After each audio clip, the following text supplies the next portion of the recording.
The morning light painted the porch in hues of gold. Lee took a sip of his coffee, enjoying the warmth on his face. Retirement suited him. No more sirens, no more chasing shadows, just peace and quiet. He looked out over his garden, each carefully tended plant a testament to his newfound tranquility. His old life felt like a distant memory. He picked up the newspaper, the headlines blurring into a sea of words he no longer cared about. Crime rates, political scandals. It was all just noise now. His focus was on his tomatoes, plump and red on the vine. This was his reality now. The shrill ring of the phone cut through the morning calm. Lee frowned, a prickle of unease running down his spine. He rarely received calls this early. The answering machine clicked on, but he didn't bother moving. Whoever it was could leave a message. "Lee, it's Rhodes, we have a situation." The voice was urgent, strained. Lee froze, the blood draining from his face. Captain Rhodes, his old precinct, a situation. This was not how he envisioned his day going. Lee's hand trembled as he picked up the phone. "Rhodes, what's going on?" he asked, his voice betraying his forced calm. The line crackled with static. "It's Danny," Rhodes said, his voice heavy with worry. "He's gone missing." Danny, his old partner. A wave of nausea washed over Lee. Memories flooded his mind, chasing down perps in dark alleys, sharing coffee over late-night stakeouts, the unspoken bond forged in the crucible of their shared experiences. They were partners, brothers in arms, and now Danny was gone. Questions tumbled out of Lee's mouth, each one met with a wall of uncertainty. Danny had been working on a case, something about a new player in the city's underbelly. Then he vanished. No trace, no contact, just an empty apartment and a cold trail. Lee knew what he had to do. Retirement would have to wait. He owed it to Danny, to their years of shared sacrifice, to bring him home.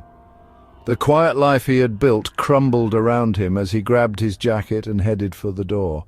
He was a cop again, thrust back into the darkness he thought he'd left behind.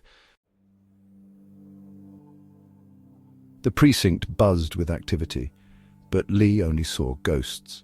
The faces had changed, but the atmosphere remained the same, a potent cocktail of adrenaline, fear, and grim determination. Rhodes ushered him into a cramped interrogation room, the air thick with cigarette smoke and stale coffee. The case files were spread out on the table, a jumbled puzzle of leads and dead ends.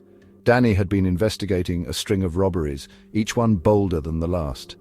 The perpetrators were professional, ruthless, and seemingly untouchable. They called themselves the Iron Serpents. Lee studied the photographs, his eyes scanning the grainy images of masked figures and stolen goods. The MO was brutal, efficient, and eerily familiar. It reminded him of someone, some ghost from his past. But he couldn't quite place it. Frustration gnawed at him. "We have a witness," Rhodes said, breaking through Lee's thoughts. "Scared kid, works at a chop shop downtown, said he saw Danny's car near the old steel mill on the docks." The steel mill. A shiver ran down Lee's spine. The place had a reputation, a breeding ground for violence and despair. If Danny was there, he was in deep. The drive to the docks was a blur of flashing lights and the steady hum of the engine. Lee's mind raced, piecing together fragments of information, searching for a connection, a clue. Anything that could lead him to Danny. He knew the streets like the back of his hand, but tonight they felt different, menacing. He found the chop shop tucked away in a dimly lit alley, its windows dark and lifeless. The kid was shaking, his eyes wide with fear. He told Lee about a group of men, their faces hidden behind masks, their voices cold and menacing. They had brought in a car, a sedan matching the description of Danny's, and ordered him to strip it.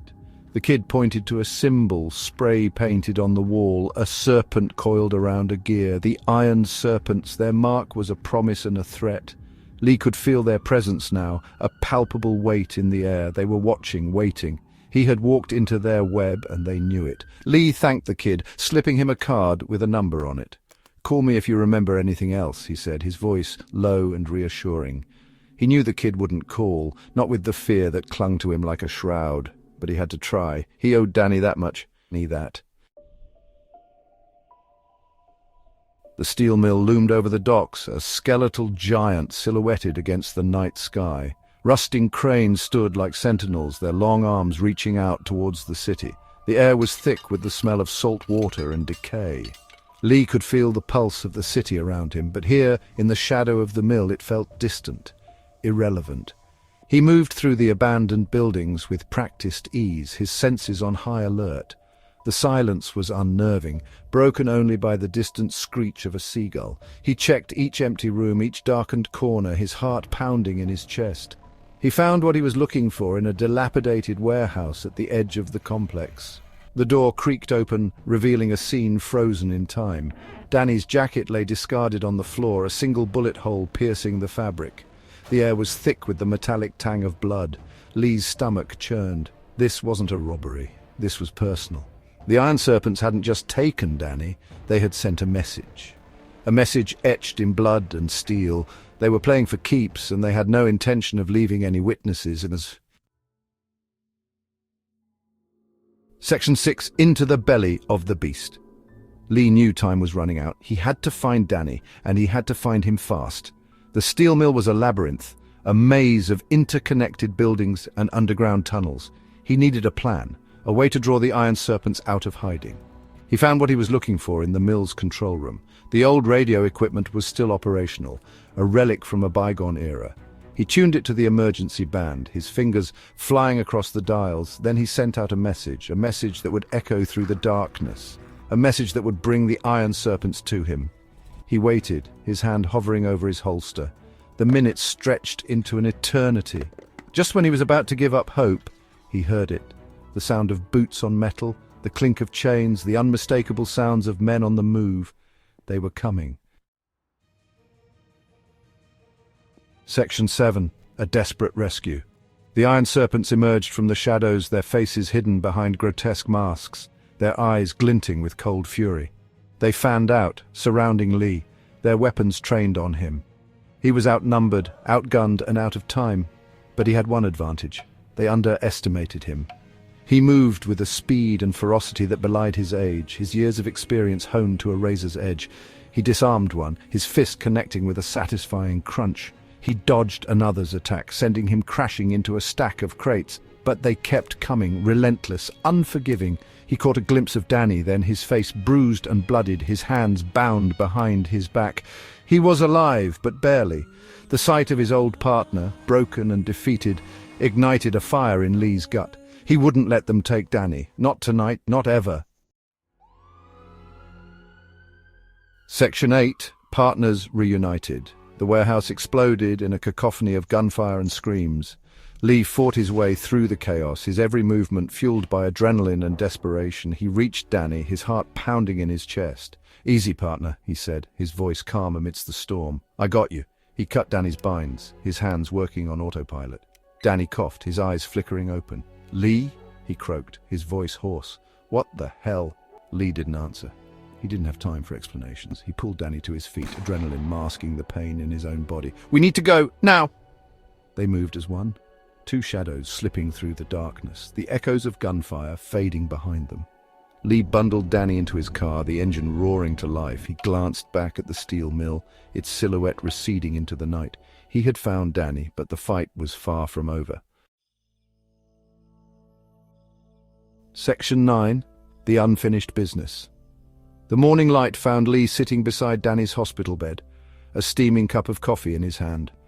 Danny was going to be okay, battered and bruised, but alive. The doctors had assured him of that. Relief washed over Lee, followed by a wave of exhaustion so profound it threatened to drown him. He looked at his partner, his friend, his face etched with pain and fatigue. "You went back in," Danny said, his voice weak but steady. "After all this time, you went back in for me." Lee smiled, a weary but genuine smile. "Always, partner," he said, his voice rough with emotion. "Always." The quiet life he had built, the peace he had craved, it all seemed so distant now. He realized in that moment that some parts of him would never truly retire. The call to protect, to serve, to fight for justice, it was in his blood. He was a cop, and that was a part of him he could never outrun, nor did he want to. He looked out the window at the city waking below, its streets teeming with life, unaware of the battle that had raged just hours before. The Iron Serpents may have been crippled, but Lee knew this was only the beginning. There were always more shadows to chase, more monsters to hunt, and Lee, whether he liked it or not, was going to be there to meet them.